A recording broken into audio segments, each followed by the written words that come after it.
तो hello students, और सब बताइए, सब अच्छा चल रहा है ना भाई? खूब अच्छे से पढ़िए। और जैसा कि आप लोग को असाइनमेंट हम दिए भी हुए हैं, तो असाइनमेंट में हम बहुत सारे क्वेश्चंस कर रहे हैं, आप लोग भी क्वेश्चंस करिए। 6 तक क्वेश्चन हमने कर लिया है। गोलीय सतह से अपवर्तन पर क्वेश्चन हम लोग पिछले क्लास में कर रहे थे ना जी। किस पर? गोलीय सतह से अपवर्तन पर हमने क्वेश्चन किया था पिछले क्लास में। 6 क्वेश्चन किया था भाई। आप लोग भी कोशिश करिए क्वेश्चन बनाने का, नहीं तो फिर दिक्कत है, स्टार्ट हो जाएगा। अगर आप अपने से नहीं कोशिश करिएगा, केवल हम ही बनाएंगे, तो फिर आपको प्रॉब्लम स्टार्ट होगा, आपसे क्वेश्चन बनेगा नहीं, बाद में और दिक्कत आता जाएगा। तो भाई जो भी थ्योरी पढ़ रहे हैं उस पर क्वेश्चन करिए अपने से। और मान लीजिए हमारे असाइनमेंट में अगर क्वेश्चन की कमी है तो आप खुद बुक लीजिए, बुक से क्वेश्चन करिए, बनाइए बढ़िया से। तो चलिए, असाइनमेंट का 6 नंबर तक क्वेश्चन हो चुका है। असाइनमेंट का 7वां क्वेश्चन, भाई असाइनमेंट का 7वां क्वेश्चन आपके सामने है। देखिए भाई, ये एक कांच का गोला है। भाई ये क्या है? ये एक कांच का गोला है जिसका अपवर्तनांक, इस कांच के गोले का अपवर्तनांक है म्यू, और इसका सेंटर ये है, ये इसका व्यास हो गया, डायमीटर इसको व्यास कहते हैं। तो कांच का गोला है जिसका सेंटर ये हो गया, इस कांच के गोले का अपवर्तनांक म्यू है, और इस लाइन के पैरेलल में कोई किरण आ रही है।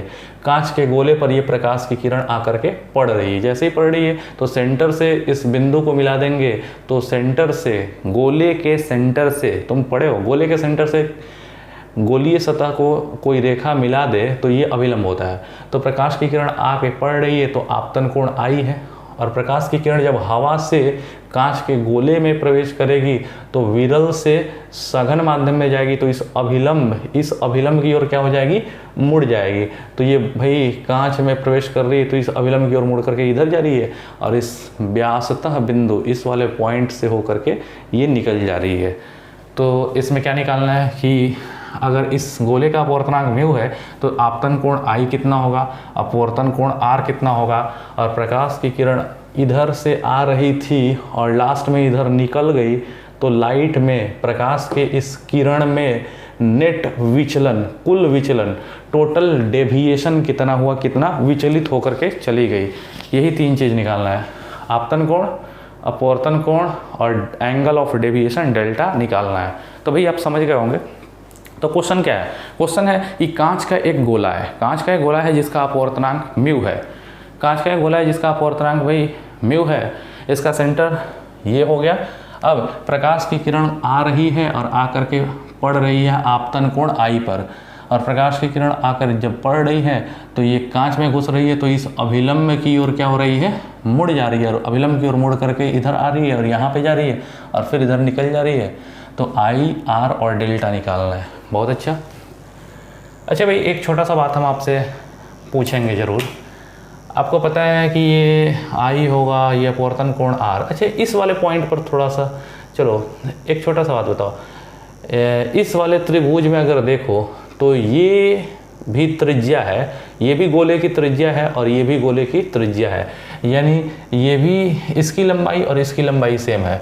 तो भाई इसकी लंबाई, अगर इसकी लंबाई सेम है तो आधार का ये वाला कोण और ये वाला कोण दोनों सेम ही होगा, यानी भाई अगर ये आर है तो ये भी आर ही होगा। क्यों भाई? ये समद्विबाहु त्रिभुज है। समद्विबाहु त्रिभुज में अगर दोनों भुजाएं बराबर हों, ये भी त्रिज्या ये भी त्रिज्या, दोनों अगर भुजाएं बराबर हों तो आधार का दोनों कोण बराबर होता है, तो ये भी आर ये भी आर। बहुत अच्छा। अच्छा भाई, इस वाले पॉइंट पर अगर विचार करें तो प्रकाश अगर हवा से कांच में घुस रहा है तो आपतन कोण आई और अपवर्तन कोण आर। तो हम जानते हैं कि लाइट रिवर्सिबल होता है, यानी अपने पथ को उल्टे दिशा में अनुरेखित करता है, उल्टे दिशा में भी जा सकता है लाइट। इस वाले पॉइंट पर देखा जाए तो लाइट हवा से जब कांच में जा रहा है तो आपतन कोण आई और अपवर्तन कोण आर, आई और ये आर, और यहाँ पे वही बात उल्टा में हो रहा है। देखो, हवा से कांच में जा रहा है तो आई से आर में घुस रहा है, तो उल्टा काम यहाँ पे हो सकता है। अगर कांच से हवा में जाए तो आर से आई में नहीं जा सकता है, वही बात यहाँ पे हो रहा है। कांच से हवा में निकल रहा है, तो अगर कांच से हवा में निकलेगा तो ये आर है, आर एंगल पर आएगा, तो निकलेगा किस एंगल पे? आई पर। तो भाई ये क्लियर हो गया कि ये वाला एंगल हो गया आई। पॉइंट पर देखो तो क्या हो रहा है, यहाँ पे इस पॉइंट पर प्रकाश हवा से कांच में घुस रहा है। अगर हवा से कांच में घुस रहा है तो आपतन कोण आई है, आपतन कोण आई है और अपवर्तन कोण आर है। इस वाले पॉइंट पर हवा से कांच में घुस रहा है तो आपतन कोण आई और अपवर्तन कोण आर। तो अगर लाइट देखा जाए तो रिवर्सिबल होता है, अपने पथ को उल्टे दिशा में अनुरेखित कर सकता है, यानी उल्टे दिशा में उसी रास्ते से जा सकता है। तो भाई अगर हवा से कांच में आ रहा है तो एंगल आई से आर हो जा रहा है, तो इसी पॉइंट पर लाइट को उल्टा चलाया जाए, कांच से हवा में जाए, कांच से हवा में जाए तो कांच से अगर आर एंगल पर जाएगा तो हवा में आई एंगल पे निकल जाएगा। तो भाई उल्टा बात जो हम कह रहे हैं वो यहाँ पे हो रहा है। अब बोलो तो ये आर होगा तो ये भी आर ही होगा। और इस वाले पॉइंट पर प्रकाश क्या हो रहा है, कांच से आर एंगल पर आ रहा है। आर एंगल पर आ रहा है तो किस एंगल पर निकलेगा, कांच से हवा में निकलेगा तो आर एंगल पर आ रहा है तो आई पर निकलेगा। क्यों, हवा से आई पर आ रहा है तो आर में जा रहा है, तो आर से आएगा तो हवा में आई एंगल पर निकल जाएगा। लाइट रिवर्सिबल होता है। तो चलो भाई ये तो हमको समझ में आ गया, अच्छी बात है। अच्छा एक छोटा सा बात और भी देख सकते हैं, इस त्रिभुज में अगर देखें तो ये बहिष्कोण, ये जो बाहर का कोण है कितना होगा भाई, ये बहिष्कोण दोनों अंतः कोणों के योग के बराबर होता है। तो r प्लस आर 2r, तो बहिष्कोण ये वाला हो जाएगा भाई, ये हो गया 2r अपना ना जी।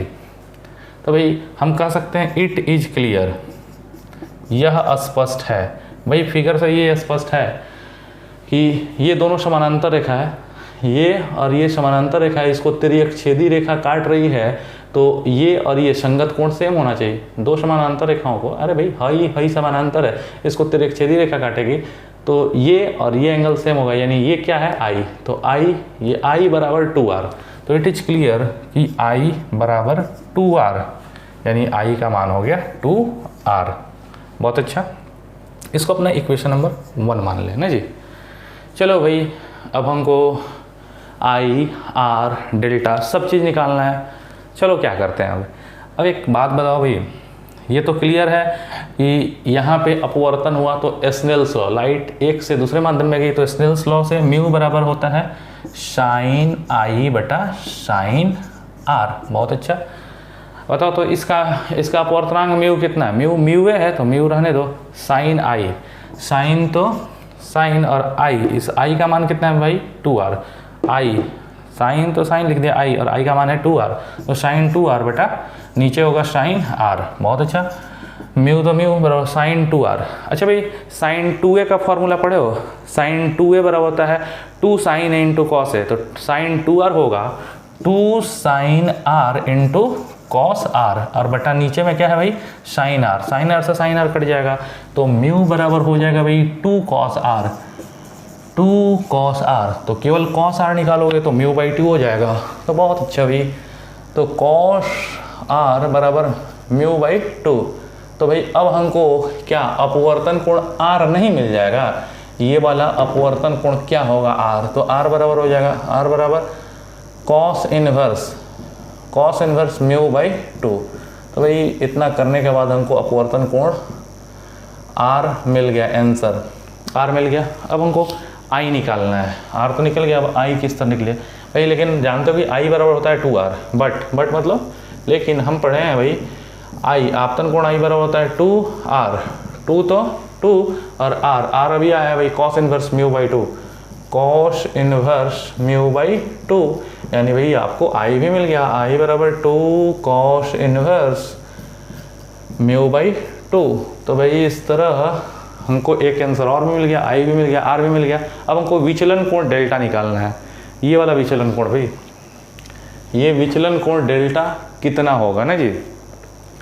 अच्छा भाई अगर तुम्हें ये विचलन कोण डेल्टा निकालना है तो क्या कर सकते हो, तुम्हें पता है कि अगर हम देख लें, ये अगर i है, ये i है और ये r है, तो ये बचा हुआ कोण कितना होगा, ये बचा हुआ कोण होगा i माइनस r। सब कोई जानता है, ये कोई बहुत बड़ी चीज़ है नहीं ना जी। ये अगर टोटल i है, ये i है तो ये पूरा i होता, i में से ये r हटा दो तो ये जो कोण बचेगा i माइनस r। बहुत अच्छा, ये i माइनस r, और भाई इसमें भी ये वाला भी i माइनस r होगा, क्योंकि ये अगर आई है, ये अगर आई है तो ये टोटल आई होगा, आई में से ये आर हटा दो तो ये वाला बचेगा आई माइनस आर। तो भाई ये वाला भी कोण क्या होगा, आई माइनस आर। बहुत अच्छा, तो ये वाला भी हो गया भाई आई माइनस आर। और समझदार आदमी क्या कहेगा, इस त्रिभुज में, इस वाले त्रिभुज में जो बहिष्कोण डेल्टा होगा, बहिष्कोण डेल्टा दोनों अंतः कोण के योग के बराबर होता है, यानी डेल्टा बराबर आई माइनस आर और फिर आई माइनस आर। अगेन पुनः फिगर से क्लियर है कि विचलन कोण डेल्टा, डेल्टा बराबर क्या होगा, विचलन कोण डेल्टा बराबर i minus r plus i minus r, दोनों i minus r plus i minus r, यानी 2 इंटू आई माइनस आर। बहुत अच्छा, तो डेल्टा बराबर हो गया भाई 2 तो 2 और आई तो आई, माइनस तो माइनस, या चलो छोड़ो आई का मान रख दो, 2 तो 2 कर दिए और आई का मान रखो, बोलो आई बराबर कितना भाई 2r, तो आई का मान रख दो 2r और माइनस r, तो डेल्टा बराबर हो गया 2 तो 2 हो गया और 2r में से r जाएगा, 2r में से r जाएगा तो r, यानी 2r हो गया, तो डेल्टा बराबर हो गया भाई 2r, 2 तो 2 हो गया और r का मान बोलो, r का मान आया यही कॉस इनवर्स म्यू बाई 2। तो भाई इस तरह हमको विचलन कोण भी मिल गया। तो भाई इस तरह हमने फर्स्ट क्वेश्चन कर लिया। चलिए भाई अब देखते हैं अपने असाइनमेंट का 8वां नंबर क्वेश्चन। 8वां नंबर क्वेश्चन भाई कह रहा है कि आर वक्रता त्रिज्या वाला एक गोलीय पृष्ठ हवा को कांच से अलग कर रहा है। भाई ये आर वक्रता त्रिज्या वाला ये गोलीय पृष्ठ है जो हवा को कांच से अलग कर रहा है। बहुत अच्छा, इधर पूरा हम क्या मान लें भाई, इधर पूरा हम कांच मान लें और इधर पूरा हम हवा मान लें, एयर। कह रहा है आर वक्रता त्रिज्या वाला, ये आर वक्रता त्रिज्या वाला एक गोलीय पृष्ठ हवा को कांच से अलग कर रहा है, ये है ग्लास। आर वक्रता त्रिज्या वाला एक गोलीय पृष्ठ हवा को कांच से अलग कर रहा है और गोलीय सतह का वक्रता केंद्र कांच में है। भाई ये जो गोलीय सतह है, इस गोलीय सतह का वक्रता केंद्र, इसका सेंटर कहाँ पड़ेगा, इसका सेंटर तो सही में पूछो तो कांचे में पड़ेगा, ठीक है, कांच में है। वायु में स्थित एक बिंदुवत वस्तु P का, वायु में, इस वायु में एक बिंदुवत वस्तु है P, वायु में स्थित एक बिंदुवत वस्तु P का कांच में वास्तविक प्रतिबिंब I पर बनता है। P का वास्तविक प्रतिबिंब, किरण इस वस्तु से चली, हवा में चली और फिर कांच में चली गई और इसका वास्तविक प्रतिबिंब, रियल इमेज, यानी एक किरण इधर से इधर और एक किरण इधर से इधर, और P का कांच में वास्तविक प्रतिबिंब I पर बनता है। बहुत अच्छा, और कह रहा है कि रेखा PI गोलीय बिंदु को O पर काटता है। रेखा PI कौन सी रेखा, P और I। भाई PI रेखा जो है, ये PI रेखा इस गोलीय सतह को बिंदु O पर काट रहा है। ये जो PI रेखा है, PI रेखा गोलीय सतह को बिंदु O पर काटता है और कह रहा है कि यदि PO बराबर OI, ये भी दे दिया भाई, यानी ये भी दूरी और ये भी दूरी सेम है। यदि PO बराबर OI, यानी ये भी x और ये भी x, ये तो माइनस x होगा और ये हो जाएगा प्लस x। दिया है PO बराबर OI, यदि PO बराबर OI हो तो PO का मान बताएं। तो हमको भाई क्या निकालना है, PO बराबर वॉट, क्या होगा PO का मान। तो भाई अपना 8वां नंबर क्वेश्चन ये हो गया। कह रहा है, एक बार समझ लेते हैं अच्छे से, बिल्कुल अच्छे से समझिए और भाई एकदम दिमाग लगा करके समझिए। ये नहीं कि यहाँ पे समझ ले रहे हैं और बाद में दिया जाए अकेले बनाने के लिए तो नहीं बने, वैसा नहीं समझिएगा, अच्छे से समझिए। देखो कह रहा है कि आर वक्रता त्रिज्या वाला एक गोलीय पृष्ठ, भाई आर वक्रता त्रिज्या वाला एक गोलीय पृष्ठ है। आर वक्रता त्रिज्या वाला एक गोलीय पृष्ठ हवा को कांच से अलग कर रहा है। अब इसके प्रधान अक्ष पर कोई बिंदुवत वस्तु P रखा गया है और P का कांच में रियल इमेज I पर बनता है और P और I को मिलाने वाली रेखा जो है वो गोलीय सतह को O पर काटता है। और अगर PO बराबर OI हो, यानी ये माइनस x बराबर प्लस x हो, यदि PO बराबर OI हो तो इस PO का मान हमें क्या करना है, निकालना है। भाई अगर समझदार हो तो ये क्या है, ये कुछ नहीं है, गोलीय सतह से अपवर्तन पर क्वेश्चन है। क्यों, इस वस्तु से किरण निकलेगी और गोलीय सतह से अपवर्तन होगा। अच्छा भाई, ये वस्तु से किरण इधर चल रही है तो पहला माध्यम, ये वस्तु जहाँ पे रखा है ये पहला माध्यम, तो पहला माध्यम हवा है, हवा का अपवर्तनांक μ1 कितना हो जाएगा 1। और दूसरा माध्यम कांच है तो कांच का अपवर्तनांक 3/2। चलो भाई, गोलीय सतह से अपवर्तन का फॉर्मूला लगाओ, μ2/v माइनस μ1/u बराबर μ2 माइनस μ1/r।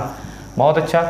μ2 कितना है, μ2 है दूसरा माध्यम, μ2 दूसरा माध्यम कांच 3/2/v, v है प्रतिबिंब की दूरी, और प्रतिबिंब ये है ना, प्रतिबिंब की दूरी v कितना है +x, और माइनस μ1 है पहला माध्यम हवा 1/u, u है वस्तु की दूरी, और ये भाई वस्तु और वस्तु की दूरी -x, माइनस +x बराबर भाई μ2 क्या है, μ2 है 3/2, और 3/2 में से μ1 कितना है 1, μ2 माइनस μ1 है 3/2 में से 1 जाएगा, ये डायरेक्ट हो जाएगा 1/2/r, r है वक्रता त्रिज्या।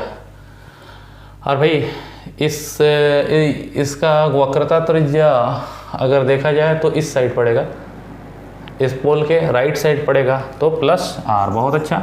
तो भाई ये क्या हो जाएगा 3/2x + 1/x बराबर 1/2r हो जाएगा। 3/2x + 1/x बराबर 1/2r। x और 2x का एलसीएम करेंगे तो क्या हो जाएगा भाई, 2x और x का एलसीएम 2x, ये 3 + 2 बराबर 1/2r। बहुत अच्छा, 2 से 2 कट जाएगा, 3 2 5/x बराबर 1/r। तो x बराबर क्या होगा, x बराबर 5r, x बराबर 5r। तो भाई x मिल गया, x यानी ये जो x है ये PO जो x है ये x हो गया 5r। और सही पूछो तो ये PO इधर -5r लिख सकते हो, -5r भी लिख सकते हो, या केवल 5r। तो भाई हमको पता चल गया कि x, यही x क्या है भाई, x है PO, चिन्ह छोड़ दो, तो PO का मान क्या होगा 5r। यानी भाई कहने का मतलब है कि वस्तु अगर 5r दूरी पर रखोगे, यानी -5r पर रखोगे, तो यहाँ पे इस कंडीशन में इमेज भी +5r पर बनेगा। ओके, तो भाई अब देखते हैं अपने असाइनमेंट का 9th number question. 9th number question आपको बोर्ड पर सारा डिटेल्स दिया गया है। भाई यहाँ पे देखिए, यहाँ पे एक गोलीय सतह नहीं है, यहाँ पे अब 2 गोलीय सतह है। एक गोलीय सतह भाई ये है जिसका पोल P1 है, दूसरा गोलीय सतह ये है जिसका पोल P2 है, और दोनों गोलीय सतह के बीच का डिस्टेंस कितना दिया हुआ है, ये 30 सेंटीमीटर दे दिया है। बहुत अच्छा। तो भाई एक गोलीय सतह ये है जिसका पोल P1 है, इसका पोल P2 है, दोनों के बीच का डिस्टेंस है 30 सेंटीमीटर। और भाई दोनों गोलीय सतह की त्रिज्या, ये वाला आपको असाइनमेंट में नहीं दे पाए हैं, लेकिन हमको मालूम है, आप असाइनमेंट में यहाँ पे लिख दीजिएगा। इन दोनों गोलीय सतह की वक्रता त्रिज्या है 20 सेंटीमीटर, वक्रता त्रिज्या R20। अगर देखा जाए तो इस पोल से देखा जाए तो इसका गोला, इस सतह का गोला दाहिनी ओर पड़ेगा, तो इसका +20 ले लेंगे। और इस पोल से देखा जाए तो ये वाला गोला जो होगा इसके बाईं ओर पड़ेगा तो -20। तो इस सतह का वक्रता त्रिज्या +20 होगा, और इस सतह का या इस गोलीय सतह का -20 होगा। तो भाई 2 गोलीय सतह हो गए जिन दोनों का वक्रता त्रिज्या +20 -20 है, दोनों के बीच की दूरी 30 सेंटीमीटर है, और पहले गोलीय सतह से वस्तु 40 सेंटीमीटर पर रखा है। ये 1 अपवर्तनांक है, ये 3/2 है, और ये 2 है। तो हमको कह रहा है कि इस ऑब्जेक्ट का फाइनल इमेज कहाँ बनेगा। अच्छा भाई, एक बात आप एकदम स्पष्ट रूप से जान जाइए, अगर हमारे पास केवल एक गोलीय सतह रहता तो आराम से इस ऑब्जेक्ट का इमेज कहाँ बन रहा है वो निकाल देते। नहीं जी, अगर एक गोलीय सतह रहता तो आराम से 2 किरण ले जाते हैं, एक इधर एगो इधर, तो दोनों जहाँ कटता तो वहाँ पे इमेज बन जाता।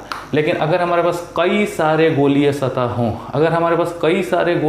हों और हमको ऑब्जेक्ट का फाइनल इमेज बनाना है तो क्या करेंगे, सबसे पहले हम पहले सतह के कारण देखते हैं कि इमेज कहाँ बन रहा है। और भाई याद रखना, अगर हमारे पास बहुत सारे सतह हो तो हम क्या करते हैं, सबसे पहले सतह के कारण इमेज कहाँ बन रहा है वो देखते हैं, और पहले सतह के कारण इमेज जहाँ बनता है, ये बना हुआ इमेज अब दूसरे सतह के लिए ऑब्जेक्ट बन जाता है। अब फिर ये दूसरा सतह अब इसका इमेज बनाता है। अब दूसरे के कारण जो इमेज बनता है वो तीसरे के लिए ऑब्जेक्ट बन जाता है। यानी कहने का ये मतलब हो गया कि अगर हमारे पास कई सारे गोलीय सतह हो या कई सारे लेंस हों तो क्या होता है, कोई वस्तु रखते हैं तो पहले गोलीय सतह के कारण जहाँ इमेज बनता है वो इमेज अब दूसरे सतह के लिए, दूसरे गोलीय सतह के लिए ऑब्जेक्ट बन जाता है। अब दूसरा गोलीय सतह क्या करता है, इसका फिर इमेज बनाता है। इसका जब इमेज बनता है तो ये बना हुआ इमेज तीसरे के लिए ऑब्जेक्ट बन जाता है और इस तरह क्रिया लगातार होती रहती है। भाई हमारा क्वेश्चन क्या है, हमारा क्वेश्चन यही ना है कि इस ऑब्जेक्ट का फाइनल इमेज कहाँ बनेगा। तो सबसे पहले हमको देखना होगा कि पहले गोलीय सतह के कारण इस ऑब्जेक्ट का इमेज कहाँ बन रहा है। अब पहले के कारण जहाँ इमेज बनेगा वो इमेज दूसरे के लिए ऑब्जेक्ट हो जाएगा और जब दूसरे के लिए ऑब्जेक्ट मिल जाएगा तो दूसरे के कारण फाइनल इमेज कहाँ बन रहा है वो भी मिल जाएगा। तो सबसे पहले हमको देखना होगा भाई पहले सतह पर गोलीय सतह से अपवर्तन का फॉर्मूला लगाना होगा। चलो भाई ये क्या है, ऑब्जेक्ट। इस ऑब्जेक्ट के कारण, इस ऑब्जेक्ट का पहले सतह के कारण इमेज कहाँ बन रहा है, एक किरण भेज रहे हैं इधर, इधर से किधर जा रही है, मतलब पहले का इमेज कहाँ बन रहा है, एक किरण इधर भेज दे रहे हैं और एक किरण इधर भेज रहे हैं। पहले सतह के कारण इमेज कहाँ बन रहा है देखें। तो भाई फॉर फर्स्ट सरफेस, पहले सतह से हम गोलीय सतह से अपवर्तन का फॉर्मूला लगाएंगे और देखेंगे इमेज कहाँ बन रहा है। For first surface μ2 by v minus μ1 by u बराबर μ2 माइनस μ1 बाई आर होता है ना, बहुत अच्छा। अच्छा अगर देखा जाए तो फर्स्ट सरफेस के लिए ये पहला माध्यम यानी ये μ1 और ये दूसरा माध्यम μ2, समझ रहे हो ना। इस वाले सतह के लिए, इस गोलीय सतह के लिए ये फर्स्ट माध्यम μ1 और ये सेकंड माध्यम μ2। तो चलो μ2 है दूसरे का अपवर्तनांक, तो इस गोलीय सतह के लिए देखा जाए तो ये μ1 और ये μ2 कितना होगा भाई, μ2 का 3/2, μ2 हो गया 3/2 बटा v। देख रहे हैं कि इमेज कहाँ बन रहा है, इस पहले सतह से इमेज कहाँ बनेगा, v निकालना है, माइनस μ1 है पहला माध्यम। भाई पहला माध्यम इधर से ही किरण जा रही तो पहला 1 हो गया बटा u, वस्तु u कहाँ पे है, ये वस्तु इस पोल से -40 पर रखा है तो माइनस माइनस प्लस 40 बराबर μ2 माइनस μ1, मतलब दूसरे का अपवर्तनांक माइनस पहले का अपवर्तनांक, ये μ1 और ये μ2, तो μ2 माइनस μ1 डायरेक्ट कर दें, μ2 माइनस μ1, तो μ2 कितना है 3/2। पहले सतह के लिए μ2 3/2 और μ1 है 1, तो 3/2 में से 1 जाएगा 1/2 और बटा r है वक्रता त्रिज्या। और पहले सतह पर देखा जाए तो पहले की वक्रता त्रिज्या होगी +20 सेंटीमीटर, तो +20 और 1/20 दूना 40, तो 1/40 हो जाएगा। और भाई देखा जाए ये 1/40 गया तो 3/2 बटा v बराबर 0, 3/2 बाई v बराबर, ये तो खत्म हो गया तो 0, तो v बराबर हो जाएगा 3/2 बटा 0, समथिंग बाई 0 क्या हो जाएगा, इन्फिनिटी, v बराबर इन्फिनिटी। यानी हाँ जी, केवल पहले सतह से देखा जाए तो पहले सतह पर हम गोलीय सतह से अपवर्तन का फॉर्मूला लगाए हैं, तो पहले सतह के कारण फाइनल इमेज कहाँ बना है, इन्फिनिटी। तो पहले सतह के कारण फाइनल इमेज इन्फिनिटी पे बना, यानी किरण इधर जाएगी और ये पैरेलल हो जाएगी, तो ये किरण इधर पैरेलल हो जाएगी, ये भी किरण इसी तरह चली जाएगी और पहले सतह के कारण इमेज कहाँ बनेगा, इन्फिनिटी पे ना जी। अच्छा अगर पहले सतह के कारण इमेज इन्फिनिटी पे बनेगा तो जो इन्फिनिटी पे इमेज बना है ये इमेज अब दूसरे सतह के लिए ऑब्जेक्ट बन जाएगा। तो अब बात करें फॉर सेकंड सरफेस ना जी, तो हमने देख लिया कि पहले सतह के कारण इमेज इन्फिनिटी पे बन रहा है। अच्छा इन्फिनिटी पे जो इमेज बना है वो इमेज अब दूसरे के लिए ऑब्जेक्ट हो जाएगा। तो इस सतह से दूसरे सतह से, पहले नहीं अब दूसरे सतह का काम करेंगे, अब दूसरे सतह से ऑब्जेक्ट की दूरी, वो वर्चुअल ऑब्जेक्ट की दूरी u बराबर प्लस इन्फिनिटी होगा ना, ये क्यों प्लस इन्फिनिटी, पोल के दाहिने बन रहा है तो प्लस इन्फिनिटी। अब फाइनल इमेज भी यही निकालना है कि अब दूसरे के कारण फाइनल इमेज कहाँ बनेगा। चलो भाई, अच्छा दूसरे सतह से जब अपवर्तन होगा तो प्रकाश 3/2 से 2 में जा रहा है, यहाँ से यहाँ पे जा रहा है, तो ये पहला माध्यम हो गया और ये दूसरा माध्यम। तो तुम बताओ दूसरे सतह के लिए गोलीय सतह से अपवर्तन का formula μ2 by v minus μ1 by u बराबर μ2 माइनस μ1 बाई आर। चलो म्यू टू है दूसरे माध्यम का अपवर्तनांक, और भाई इस सतह पर देखा जाए तो ये पहला और ये दूसरा, पहले से दूसरे में तो दूसरे का अपवर्तनांक कितना है, खुद 2 है, म्यू टू है दूसरे का अपवर्तनांक, तो दूसरे माध्यम का अपवर्तनांक सेकंड वाले सरफेस के लिए 2 हो गया, तो म्यू टू हो गया 2, बट अभी कहाँ बनेगा ये निकालना है, माइनस म्यू वन है पहले माध्यम का अपवर्तनांक, और इस सतह के लिए पहला माध्यम ये होगा, ये हो गया 3/2 बटा यू है वस्तु की दूरी। और भाई इस सतह से वस्तु कितने पर है, वस्तु यू है प्लस इन्फिनिटी, तो इन्फिनिटी बराबर म्यू टू है दूसरे माध्यम का अपवर्तनांक। भाई इस सतह के लिए दूसरा माध्यम ये, पहला माध्यम ये, तो म्यू टू हो गया 2 और minus mu one 3/2, mu two minus mu one, इस सतह के लिए mu two minus mu one, तो 2 में से 3/2 जाएगा, डायरेक्ट लिख दो 1/2 और बटा आर है वक्रता त्रिज्या। दूसरे सतह का वक्रता त्रिज्या होगा -20, तो -20 हो जाएगा। समथिंग वही इन्फिनिटी क्या हो जाएगा भाई, ये 0 हो जाएगा, तो 2/v बराबर -1/40, तो v बराबर 40 गुना 80, v बराबर -80 सेंटीमीटर। तो भाई इमेज बनेगा -80 पे, यानी इस पोल से सेकेंड सरफेस के पोल से इमेज -80 पे बनेगा। -80 मतलब +80 नहीं, -80 पे बनेगा। लेकिन इनके बीच की दूरी कितनी है भाई, इनके बीच की दूरी है 30, ये 30 और 30 पे नहीं, -80 पे, यानी यहाँ पे जाने के बाद से किरण हल्की सी डाइवर्ज होगी। ये वाली किरण तो इधर निकल ही जाएगी, ये वाली इधर निकल जाएगी, ये डाइवर्ज हो जाएगी, तो इधर तो मिलेगी नहीं, तो इसलिए दूसरे सतह के कारण फाइनल इमेज किधर बनेगा भाई, -80 पे, यहाँ से -30 पे नहीं, -30 और 40, -70 पे नहीं, -80 पे इमेज बनेगा। तो भाई इस ऑब्जेक्ट का फाइनल इमेज इस पोल P2 से -80 पे बन जाएगा। तो भाई अब इसके आगे का जो क्वेश्चन है 10 और 11, वो बहुत पहले हम बना चुके हैं, आप लोग को मालूम ही होगा 10 और 11 बना चुके हैं। अब हम लोग 12 नंबर क्वेश्चन देखते हैं। तो भाई देखिएगा 12 नंबर क्वेश्चन काफ़ी अच्छा इंटरेस्टिंग क्वेश्चन है। भाई 12 नंबर क्वेश्चन कर रहा है, समान वक्रता त्रिज्या वाला एक पतला लेंस चित्रानुसार जल एवं वायु को अलग करता है। बहुत अच्छा,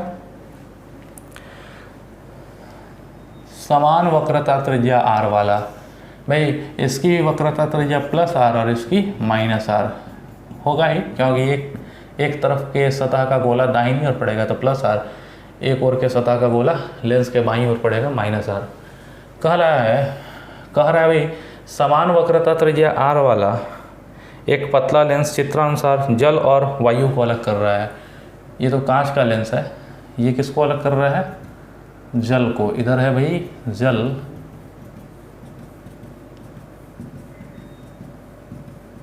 जल है, यानी इधर का अपवर्तनांक 4/3, इधर है वायु यानी एयर, बिंदु बिंदु दे दे।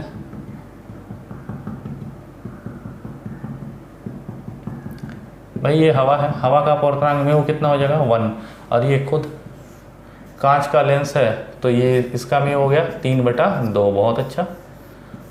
तो कह रहे समान वक्रता त्रिज्या r वाला एक कांच का लेंस जल और वायु को अलग कर रहा है। उधर जल है, इधर वायु है। अब जल में प्रधान अक्ष के समानांतर किरणें आपतित हो रही हैं। अब भाई इस जल में प्रधान अक्ष के समानांतर किरण क्या हो रही है, आपतित हो रही है। बहुत अच्छा, प्रिंसिपल एक्सिस के समानांतर किरण इस जल से आपतित हो रही है। तो फाइनल इमेज कहाँ बनेगा, यानी फाइनल इमेज का लोकेशन निकालना है भाई।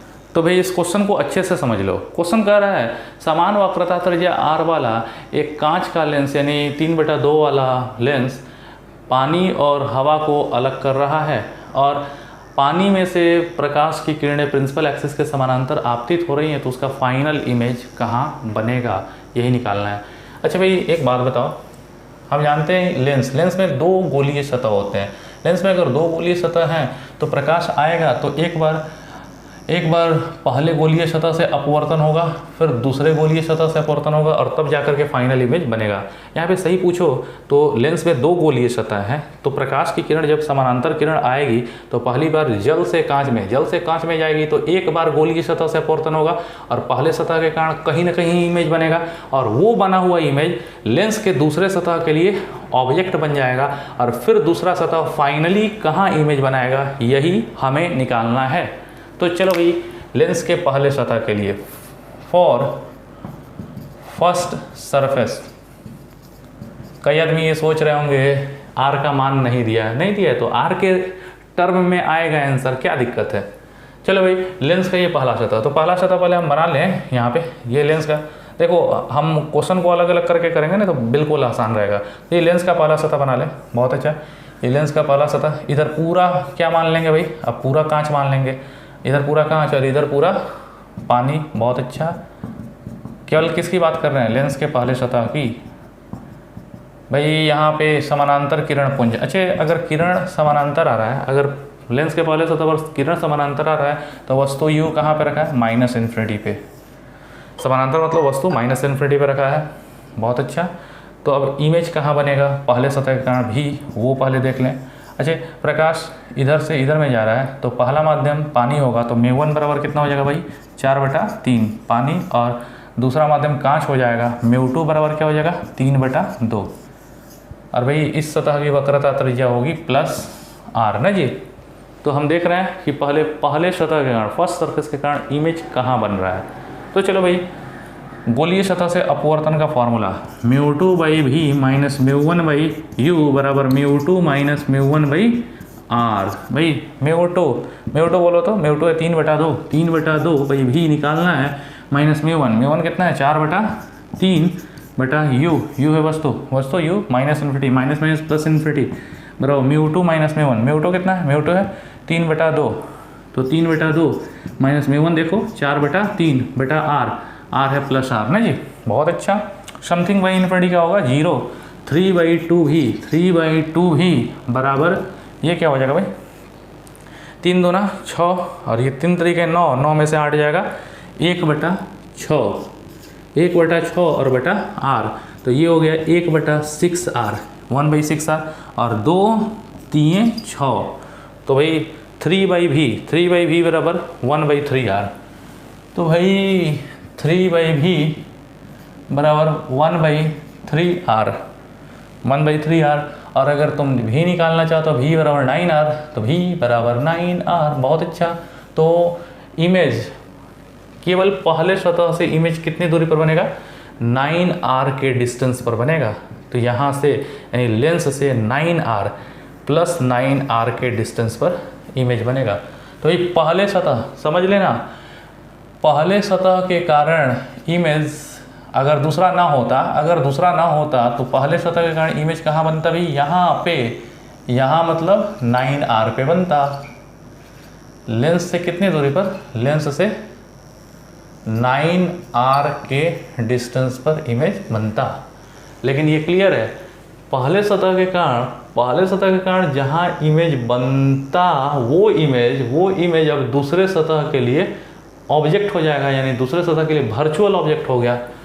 ये इमेज पहले सतह के कारण यहाँ पे बनता और ये इमेज दूसरे सतह के लिए क्या हो जाएगा, वर्चुअल ऑब्जेक्ट। तो भाई अब बात कर रहे हैं फॉर सेकेंड सरफेस।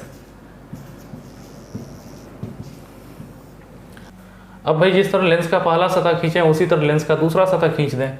लेंस का ये क्या हो गया भाई, दूसरा सतह, लेंस का ये दूसरा सतह है, इधर पूरा कांच है, लेंस के दूसरे सतह के इधर पूरा कांच है और दूसरे सतह पर इस तरह किरणें आ रही है ना जी, थोड़ा ध्यान देना है, इस तरह और इस तरह किरणें आ रही हैं। और अगर देखा जाए तो दूसरा सतह न होता तो किरणें यहाँ पे मिलती, ये हो गया वर्चुअल ऑब्जेक्ट ना जी। कितनी दूरी पर मिलती, 9r दूरी पर किरणें मिलती, बहुत अच्छा। लेकिन अब अच्छा, तो अब दूसरे सतह के लिए ये वर्चुअल ऑब्जेक्ट, दूसरे सतह के लिए वर्चुअल ऑब्जेक्ट की दूरी u बराबर कितनी होगी, +9r हो जाएगा। समझ रहे हो ना, क्यों, क्योंकि ये तो रियल ऑब्जेक्ट नहीं है, बाएं नहीं है, ये दाहिने है, तो वर्चुअल ऑब्जेक्ट की दूरी प्लस 9r भी, यानी फाइनल इमेज अब कहाँ बनेगा, दूसरे सतह के कारण ये निकालना है। और पहला माध्यम ये और दूसरा माध्यम ये। दूसरा माध्यम अब क्या हो गया भाई, हवा ना। बहुत अच्छा बहुत अच्छा। ये क्या है, ग्लास, और ये एयर। ये 3/2 और ये 1। बहुत अच्छा। तो भाई इस सतह के लिए पहले माध्यम का अपवर्तनांक μ1 कितना लेना होगा, μ1 बराबर होगा 3/2, μ2 कितना लेना होगा 1। चलो अब भी निकालो। अच्छा, इस सतह की वक्रता त्रिज्या -r। चलो भाई तुम बताओ, दूसरे सतह के लिए गोलीय सतह से अपवर्तन का फॉर्मूला μ2/v - μ1/u बराबर μ2 - μ1/r। बहुत अच्छा। μ2 बोलो 1, तो 1/v निकालना है माइनस μ1 कितना है 3/2/u। है वस्तु की दूरी, वस्तु u है प्लस 9r, तो 9r बराबर μ2 - μ1। μ2 कितना है, μ2 है 1, μ2 - μ1, μ2 1 माइनस 3/2, एक में से 3/2 जाएगा -1/2/r। वक्रता त्रिज्या भाई -r है, तो माइनस है माइनस कट जाएगा 1/2r। 1/2r बहुत बढ़िया, ये उधर चला जाएगा, तो 1/v बराबर 1/2r। बहुत अच्छा, 1/2r तो 1/2r, और ये प्लस में चला जाएगा। अच्छा थोड़ा सा ध्यान दो, 3 3 9, 3 3 9 हो जाएगा, और ये 3 दूना 6 हो जाएगा, नीचे आएगा तो 3 दूना 6 हो जाएगा, तो 1/6r उधर जाएगा तो प्लस में हो जाएगा, प्लस 1/6r। भाई 2r और 6r का एलसीएम 6r, तो 2 3 6r प्लस 1 3 1 4/6r, 2 दूना 4 2 3 6 2/3r। और भाई उल्टा कर दोगे, v बराबर 3r/2, फाइनल इमेज बनेगा 3r/2 पर, और v बराबर प्लस 3r/2 पर, यानी भाई इस पोल से प्लस 3r/2 पर, यानी प्लस 3r/2 पर, यानी यहाँ से ये प्लस 3r/2 पर फाइनल इमेज बन जाएगा। तो भाई अब इस लेंस के दूसरे सतह का इमेज यहाँ पे बन जाएगा। ये दूसरा सतह और भी कन्वर्ज कर देगा, एंड कन्वर्ज के बाद से फाइनल इमेज आई फाइनल यहीं पे बनेगा।